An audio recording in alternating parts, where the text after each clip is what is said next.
hampir semua sebenarnya kalau puasa itu kan bagusnya kita kan menahan hawa nafsu ya. Kita juga ya pokoknya menahan itu semua. Jadi intinya ketika kita puasa, sebenarnya itu ngajarin kita loh satu hal.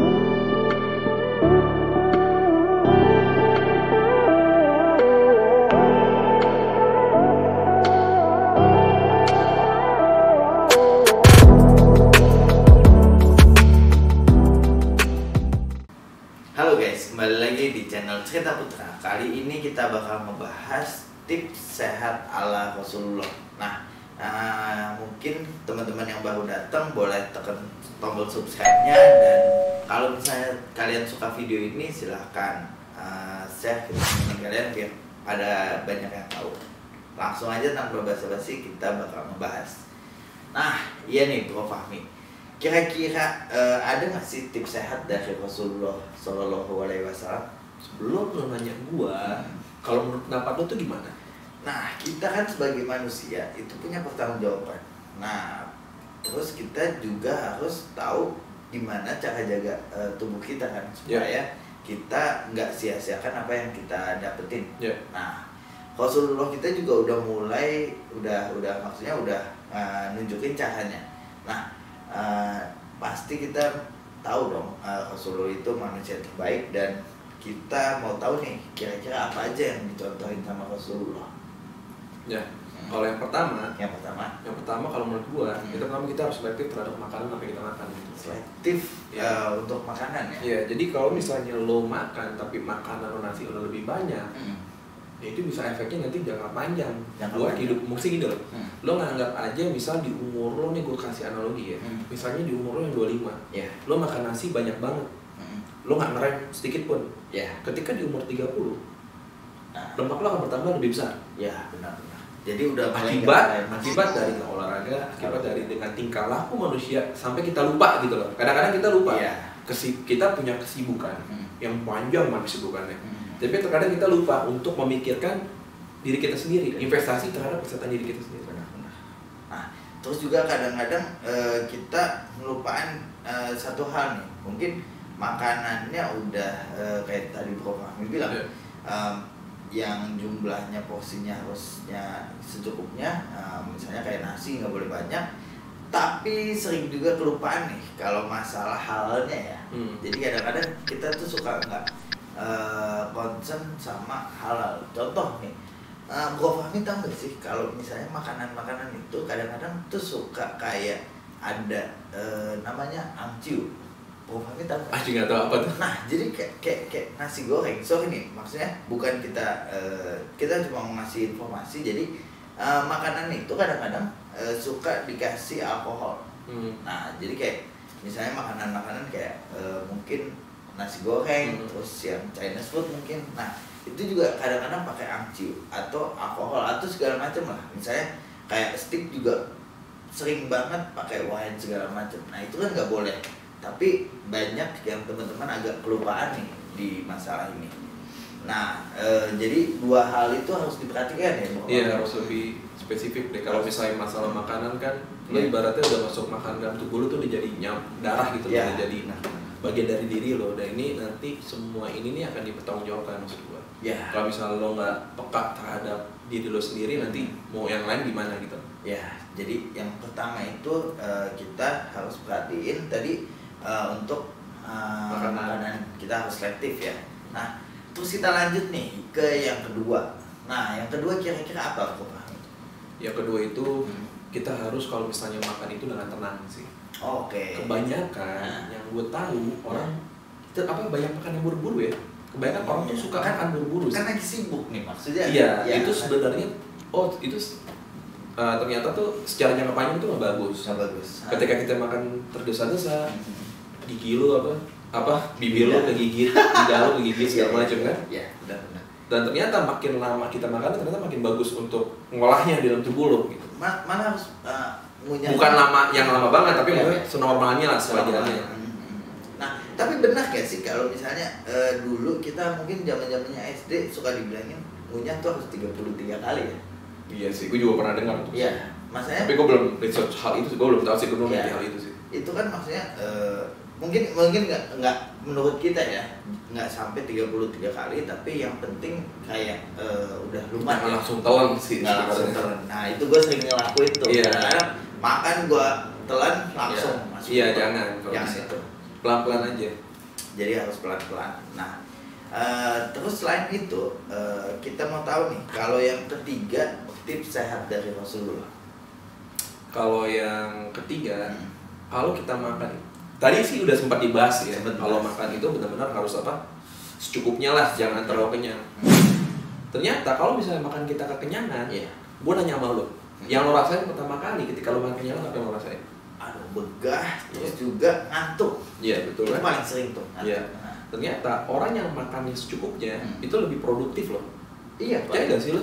Nggak terlalu percaya sih, maksudnya gua makan banyak ya, maksudnya ala kuliah, maksudnya gue tetap bisa kerja, tapi maksudnya kalau gue mencukupi makanan gue di perut berarti bisa lebih produktif lagi dong. Iya, maksud gue ruang gerak lo lebih banyak, lo lebih kayak badan lo lebih nggak males, karena kan kalau misalnya lo makan banyak otomatis lo kebanyakan gula dalam tubuh lo dong. Iya dan itu bikin males. Iya. Oke. Nah terus juga kita mau tahu nih, kalau misalnya secukupnya kan ada, kita tahu nih berhenti makan sebelum kenyang, terus apalagi ya pokoknya berhenti makan sebelum kenyang deh. Nah tapi kadang-kadang orang Indonesia ini kan suka namanya ya makan itu harus kenyang.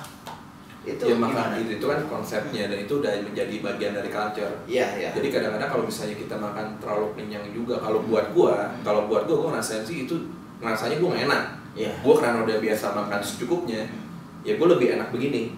Tapi orang gini loh, kalau misalnya emang lo mau adaptasi, tapi pelan-pelan aja untuk mencoba hal secukupnya itu, nggak bisa langsung sih. Nggak bisa langsung. Lo kayak ada yang ngerasa pasti ngerasanya kayak gimana nih gue ya, lemes. Ada yang kurang gitu. Ada yang kurang karena lo terlalu maksain adaptasi badan lo. Oke. Nah terus juga kita mau tahu nih, kalau tips selanjutnya itu setelah kita udah makan secukupnya, terus makan jangan terburu-buru, terus juga pilih halal selektif makanan. Nah terus apa lagi nih? Nah ada satu lagi. Ternyata kalau misalnya lo itu cepat tidur, badan lo bangun pasti lebih enak. Iya benar kan? Jadi lebih segar gitu ya? Iya, lebih segar, terus ya tidur yang normal kan 8 jam lah. 8 jam. Biasain begitu. Jadi maksud gue gini, terkadang tuh kita tuh lupa kerja terlalu over terlalu berlebihan dan kerja di malam hari, sehingga kita nggak merhatiin hal itu, bukan hal yang sepele, tapi dampaknya nanti luar biasa untuk ke depan gitu loh. Oke. Jadi kita kadang-kadang suka nggak concern sama tidur kita ya? Iya. Nah terus juga kadang-kadang nih antara kita terlalu malam tidurnya atau terlalu kesiangan. Iya sih. Berat sering tuh, maksudnya buat teman-teman yang muda-mudi nih pasti suka kayak telat bangun kan tuh, karena ya tidurnya emang juga malam. Nah kira-kira mungkin untuk tips biar nggak insomnia, kadang-kadang kita seharusnya tidur itu sekitar jam 7 jam 8 ya. 8, jam 9, jam 10 masih oke sih. Jam 10 masih oke. Tapi kenyataannya, lo tau gak sih ketika orang tidur itu kenapa? Lo tau gak sih orang bisa susah tidur? Nah itu kenapa tuh? Pikiran. Iya, pikiran paling sering. Pikiran. Kenapa pikiran paling sering? Karena kadang-kadang dalam kehidupan kita banyak cobaan datang, apalagi kalau misalnya lo lagi ngapain, kan coba kita tahu cobaan tuh bisa datang dari mana aja. Dan bagaimana cara lo mengatasi itu hal yang penting. Nah, tapi terkadang itu ke bawah pikiran ketika lo lagi tidur. Dan itu yang bukan gue bilang salah, itu gimana ya, kalau gue bilang sih itu sesuatu yang nggak sehat untuk mental lo gitu loh. Karena lo butuh produktif dong besoknya. Ya benar. Dan kita harus ada aktivitas lagi biar nggak terlarut sama masalah yang betul. Kalau misalnya ada apapun itu kelarin dari itu juga kalau bisa problemnya. Oke. Iya, misalnya lu ada masalah apa atau lagi ada cobaan apa, lu coba mikirin jalan keluarnya, jangan panik, tetap tenang, itu penting sih. Iya. Karena lu tahu gak sih? Tetap tenang. Ini gua kasih satu hal lagi. Orang yang paling bahaya itu adalah penyakit apa tuh, tebak? Jantung? Bukan. Penyakit mental, bro, penyakit pikiran, bro. Astaga, ya. Penyakit mental itu ternyata penyakit pikiran itu bisa bawa dampaknya kemana-mana. Bisa ngurangin imun lo, segala macem. Bahaya. Jadi penyakit mental yang paling bahaya. Bahaya loh. Kalau misalnya lu punya kayak semacam gampang stres, itu bahaya juga. Gampang stres, itu bisa lari kemana-mana deh. Secara psikologi ya, kayak mungkin ada pressure tentang jadi apapun itu. masalah. Berarti itu perlu dijaga untuk pikiran kita biar tetap tenang, bagus. Jadi kadang-kadang di dalam kehidupan juga, kalau misalnya kita, gue cerita sedikit sih ya, kita kadang membuat suatu keputusan dong. Apabila keputusan itu lo barengin dengan emosional lo bandingin yang sama ini, jadi keputusan lo lagi emosional nih, pasti keputusan lo jelek. Tapi ketika lo berpikir tenang, lo analisa dulu tentang apaan, pasti jadinya bagus. Sesimpel itu sih sebenarnya. Ya benar. Maksudnya kalau kita kadang-kadang lagi nggak tenang, terburu-buru, kejar-kejar, tuh pasti decision yang kita pilih tuh kayak berantakan gitu loh. Ya. Ayo bahas lagi konteks kita. Yang kelima, lanjut. Yang kelima itu adalah puasa. Sunnah. Itu bisa bikin sehat. Bikin sehat banget. Kamis cukup. Puasa Daud. Iya. Gue belum terlalu ngejalanin, tapi maksudnya boleh nih kita bahas. Iya, jadi kalau misalnya puasa itu kan kita kan ibaratnya menyuci jiwa. Iya. Dan juga fisik kita di perut. Iya, kita di perut kita semuanya kayak ibaratnya inilah fresh lah, maksudnya kayak lebih kecuci lah gitu. Lebih kecuci. Jadi ibaratnya kita tiap hari tubuh kita kasih makanan. Iya. Tiba-tiba lo jam 6 baru lo buka, itu nikmat banget kan. Lo pernah ngerasain kenikmatan itu kan? Itu paling nikmat. Mungkin kalau kita bahas sedikit tentang puasa, itu jam 5 aja udah jajan-jajan. Dan ngilernya tuh lebih kayak kenikmatan makanan tuh lebih dapat ya. Dan kita juga dari situ kita bisa belajar yang namanya empati. Ketika kita lihat orang punya cobaan dan orang maksudnya gini, orang kan masing-masing kan punya ekonomi yang beda ya. Ketika kita ngeliat orang yang lebih kurang dibanding kita jadi lebih empati gitu loh.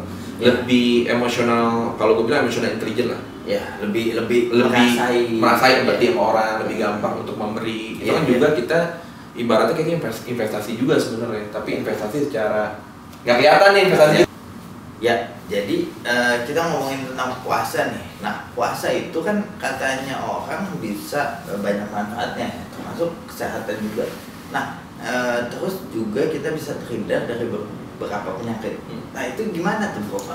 Jadi kalau menurut gua, kenapa puasa bisa begitu? Pertama adalah dia dapat mengendalikan yang namanya hawa nafsu. Itu juga mempengaruhi dari faktor psikologisnya kita. Gitu. Terkadang kalau misalnya kita banyak makanan di dalam tubuh kita, logikanya kita otomatis desire kita tambah tinggi kan? Emang gitu? Emang betul. Emang betul. Kalau nggak tahu nih. Makin banyak makanan dalam tubuh kita, maksudnya makin banyak kita makan. Ya kan? Kita ngasih nutrisi dan gizi dalam tubuh kita kan? Iya dong. Logikanya begitu. Tapi kalau misalnya kebanyakan jadi makin tinggi. Jadi tujuan puasa itu menurunkan desire lo gitu loh, nafsu lo sebenarnya. Jadi lo kayak ngapa-ngapain gitu loh, paham gak sih? Jadi kayak berarti lo lagi kayak pokoknya nggak ada pikiran negatif deh dalam pikiran lo. Nah, terus juga kalau untuk penyakit gimana cara terhindarnya tuh dengan kita puasa? Ya itu kan ibaratnya tubuh lo itu kan diistirahatkan dari makanan dari pagi sampai malam. Bayangin gak sih? Iya. Lo itu gimana nggak bagus gitu? Secara jangka panjang itu bagus banget. Dan nggak bekerja terus ya? Iya, itu maksud gua kenapa bisa menghindari penyakit. Benar-benar. Dan banyak kan orang sakit tuh dari makanan juga ya. Iya. Selain dari pikiran juga, terus juga makanannya kadang-kadang mungkin sehat, mungkin halal, terus tapi jumlahnya terlalu banyak, ya kan? Terus kurang banyak serat, kurang banyak buah-buahan, itu kan juga yang nggak makan sayuran itu ya. Nah, terus mungkin itu tadi tips dari kita. Nah, terus kita juga mau tahu nih dari tips-tips Rasulullah itu, kira-kira menurut Prof Fahmi mana nih yang paling enak untuk dilakuin mula-mula untuk pemula? Kadang-kadang kan nggak biasa nih ngelakuin. Kalau untuk mula-mula, kalau menurut gue yang paling mula-mula itu lo ini deh. Kalau makan lebih selektif dulu deh. Ya, lebih selektif dulu. Jadi maksudnya makan itu benar-benar yang porsinya pas. Ada nasi juga, ada lauk juga, ada sayuran juga. Oh, 4 sehat 5 10. Iya, kalau bisa itu dulu deh. Itu dulu deh. Udah lengkap, itu udah enak nanti ke depannya. Oke, nah jadi kita mulai dulu tips buat teman-teman juga. Kita mulai dari untuk jalanin 5 sehat 4 sempurna, benar kan? Yep. Ya. Nah, terus selain itu kita juga pengen tahu Mungkin masih banyak nih tips-tips sehat dari Rasulullah ya yang belum kita bahas. Ya masih banyak sih. Nah mungkin itu teman-teman bisa lakuin. Dan ada lagi nggak Bro Fahmi? Ya kalau menurut gue jangan pernah lupa yang namanya kalau misalnya makan, jangan lupa pertama berdoa dan jangan lupa. Iya itu dia. Jangan lupa berdoa. Jangan lupa berdoa. Dan sempat kita bahas juga di video sebelumnya kalau sesuatu itu dinilai dari niatnya. Itu ada hadisnya ya Bro Fahmi. Nah jadi kita juga kalau makan juga bisa jadi ibadah ya Bro Fahmi? Bisa juga kalau misalnya memang ya bisa sih. Ya bisa. Nah terus juga itu tips dari kita mungkin kita. Nih gue ngambil salah satu hadis dulu nih. Oke, boleh. Sebenarnya nih ini dari Ibnu Abbas nih berkata kepada Nabi Muhammad SAW. Dia bersabda, banyak manusia merugi karena dua nikmat, kesehatan dan waktu luang. Oke. Bayangin nantinya banyak orang yang lupa. Ketika dia bekerja terlalu besar, yang kita tadi ngomongin, mereka lupa sama dirinya, investasi kesehatan buat dirinya. Iya, benar. Iya. Maksudnya kalau misalnya kita pikirin mungkin dari usia yang kayak kita nih, kita mikirin begini, ini akan investasi jangka panjang buat kita juga, buat kita nggak terbeban nantinya di masa depan. Itu.